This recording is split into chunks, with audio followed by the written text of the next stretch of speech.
Hello and welcome to The Wire. With me is Siddharth Bhatia, one of the founding editors of The Wire. And why I want to have this conversation particularly with him is because Delhi for the last 3-4 days have been witnessing a huge bout of riots in the Northeast district. And because Mr. Bhatia had covered the Sikh riots, which was the last big riots that Delhi had seen, and the Mumbai riots of 1992-93, and also closely followed the Gujarat riots of 2002. So basically what I want from you, Mr. Bhatia, is a little exploration on the anatomy of the riot. What actually, now that you've been also looking at the what is unfolding in Delhi, there are a lot of information that is coming from the ground, Wire is also bringing to our viewers and readers, but there's a lot that is going to come in the few days from now. And so because there are still a couple of areas that are not accessible to many of us, to journalists are being attacked. So I want to learn from you, I want to understand from you first. I mean, how do you see this? How do you place this riot and the similarities that you see from covering the other riots? Yeah, Sangeeta, so the three riots that you spoke of, and also a few others, but these are the three major ones in the last 35 years or so, have certain similarities in the structure. So I would break it down to three parts, that is preparation, provocation, and execution. The preparation part is that you cannot start a riot on this scale without people being prepared mentally and physically, gathering people together, briefing them, setting up logistics, brakes, swords, even guns, and placing them in proper places, working out what the targets are going to be, etc. So that preparation takes a long time. Here, I would like to stop you a little bit and ask you also about the Sikh riots. If you can just put in for us here. The provocation they said that during the Sikh riots was that the assassination of Indira Gandhi. So it was an immediate thing. So where do we place then that this preparation thing? So the preparation in that case, that's a slight outlier, but not so much, because the preparation there is that surely the local leaders at various places where the riots were the worst must have had their networks in place. Not necessarily to go out and commit, but they knew who the people were that they needed to contact, the stormtroopers, the cadres. Many of them may not necessarily have been proper Congress people, but the Congress leaders had access to them. They knew who to call, and there is a graded hierarchy. So it's not that the leader says something and every person just wakes up. I mean, there are leaders, these groups are kind of organized. Absolutely. Similarly, between Godhra and Gujarat, there was not much time, but it happened. Or, Babri and what happened in Mumbai. But these things are in place. And that is what I mean by preparation, because they know where to get the arms from, they know where to get and they perhaps have been used in other instances, non-riot instances. So that is one part of this anatomy. The preparation. But the preparation also is in terms of building up a mood. Leaders start making statements, we are going to throw everyone out. That mood, of course, in our country has built up over the last 5 or 6 years. But in Delhi specifically, when the protests started, Delhi elections were coming up. So the mood that was built up, Anurag Thakur's speech, Parvesh Sharma's statements, I'm just talking about Delhi proper. And now Kapil Mishra's so-called ultimatum to the police, remove them or else. I mean, that's clearly a kind of part of that preparation of building up that move. And it sends a signal to the troops to say, we are getting ready, you better be there. And if he had given 3 days, they didn't wait for those 3 days either. Yes. So this is all part of it. Then comes the immediate trigger, the provocation. In this case, it is the NTCA protest. And there was another kind of protest emerging at that time. Shaheen Bagh, 70 days, no violence. So obviously, and the provocation was that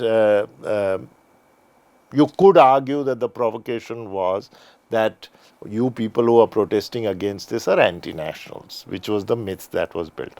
So there's a provocation, there's a trigger, and the trigger was that this was gathering steam again, and we are going to remove you. Otherwise, he clearly said that we'll wait till Trump leaves, but it happened before that. And then comes the execution, and the execution in this case is very clear, and so also we saw in 92, 93, 2002, 84 also, very clinical. It's very well organized. They don't know who to target. They know commercial establishments, homes, places of worship. It's all extremely well planned and executed. In Gujarat, we are told that there were electoral rolls. Certain shops were targeted because when you hit a shop, you're hitting basically at that person's earnings. Correct. And So this whole economic side of it, like so to bring you to that. the economic side of it is very, very important because the idea is to reduce that population to virtually nothing. Take away their place of. Can you imagine to rebuild your shop, rebuild your business, rebuild your, and of course your home is already being targeted. So the economic part is very, very crucial. So I'll give you another historic kind of reference. In the 30s in Germany, when Jews were beaten up, their shops were stoned, glass was broken, and their establishments were burned down. That's very important. The same thing happened in 92, 93. 2002, definitely that happened. 1984, that happened. And here also you saw. So you go after you completely want to crush them. It's not a question of saying this is a spontaneous outburst of a group of people. Okay. Now, you've spoken about the provocation bit and the execution bit and also this trigger and all these three components that you have spoken. I would like to bring you to the other component. Who benefits from a riot? Because when we see, we've been covering these hospital stories also, people's victim stories. When we found out the list also, there are people from both Hindu and Muslim communities who are the victims, among the dead, and also a policeman. So obviously the common people are not benefited. Their cries or their tears are the same. Their sufferings are the same. But then who benefits from this kind of a situation? So that's a very interesting point because the policeman's family or the Hindu people who have unfortunately died or the Muslims, all of them are common citizens. Correct, yeah. They are not, somebody has not been sort of martyred, being killed in a battle or something like that. They are common citizens. And when something like this happens at this scale, it gets out of hand. You can't always control it. There's also retaliation. Absolutely, yeah. We saw some retaliation in 2002. 1992, 93, we saw retaliation because Muslim youth were also out and they also were armed then with soda water bottles and they were throwing. So, but here the common person never benefits. And the community never in general benefits in never any riot. benefits. Yeah. It can never, there is absolutely no payoff for the common citizen. In fact, I would go one step further and say even the perpetrators don't benefit. Sometimes they're thrown into jail because they are very low in the food chain of command and control. So, who benefits? There is political benefit. So, who benefited after the 1984 riots, if I can ask you that? So, firstly, the career of, then less so, but after that, certainly, the career of many of the mid-level leaders starts rising. Many people have come from that kind of background. There were riots in Gujarat in 1985, anti-caste riots, and there too certain kinds of people were involved, and you saw political careers being made out of that. And you're also going to see political careers. Then you see political parties as a whole benefiting. In all three instances I have mentioned, 1984, The Congress won handsomely. That's correct. 92-93, Mumbai riots. the Shiv Sena came to power for the first time, and 2002, Narendra Modi won the elections handsomely. So, in all three cases, when there is violence of this kind, there is a political fallout which benefits, One party or the other. and usually the party that was seen as the perpetrator. And a perpetrator. Okay. And finally, before I end, I want to just quickly also ask you about the role that rumor plays in a riot. We've seen here too. A lot of our reporters who are on the ground were also heard this. That a rumor is a huge factor. That some people were saying there were people coming from that side. This house has been burned. Various rumor things happening. And now in the time of social media, when you have WhatsApp and other things, rumor is a huge enabler. So how much of that you had seen in the in your reportage? How much of that factor was? So in 94, in 84, I would say, again, as I said, that this is a slightly different situation because there was a rampage. It was really speaking a complete massacre. And I don't think those few days there was enough time for rumors to even spread. There must have been. But 92, 93, there were a lot. So-and-so has been killed in such and such neighborhood. So-and-so has, they've gone after 4 people from this religion have been stabbed.